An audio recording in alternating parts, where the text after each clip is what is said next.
I think definitely looking back, I would have been very young signing my deal. I would have been 15, 16.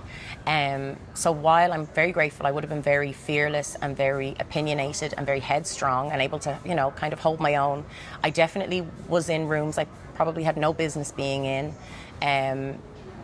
Definitely, I think I would have been very naive and clueless at that point in terms of not understanding that ultimately it is a business, people weren't my friends. That was their job, to I suppose, create me and market me and package me up in a palatable way, I suppose. But very grateful for the experience. I think I just, definitely a couple of things. I remember the label wanting to call me Sam or Samantha because Samantha Mumba seemed like too much. And I'm very grateful that I put my foot down on that, because I remember at the time Christina Aguilera had just come out and I'd never heard a name like Aguilera before. And so I thought, no, if she can do it, there's nothing wrong with Samantha Mumba. And I'm very, very glad that I kind of stood my ground in that regard.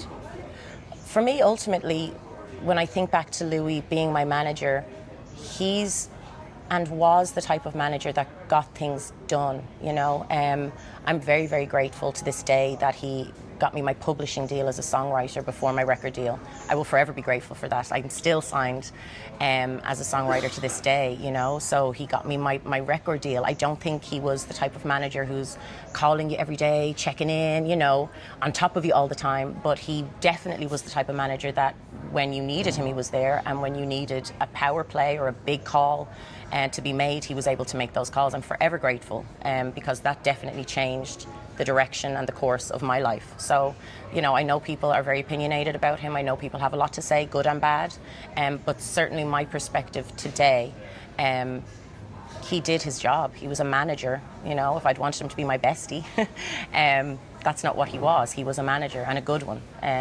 So that's kind of, where I stand on that. So Eurosong for me, this is a very personal entry. Obviously I wrote it, so it's a very personal song to me. This is a new era for me. This is my declaration. I hope that people emotionally connect to the song, to the performance.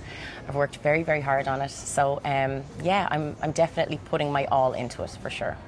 Very special creative director. My daughter is spearheading this entire thing. I run everything by her, what I'm going to wear, what my hair is going to be like, my makeup, and she's never wrong, which is the crazy thing for a 9-year-old. She's got a great eye, so she's been overseeing everything. Even the mixes on the song she was overseeing. So yeah, a good creative director I have on my hands.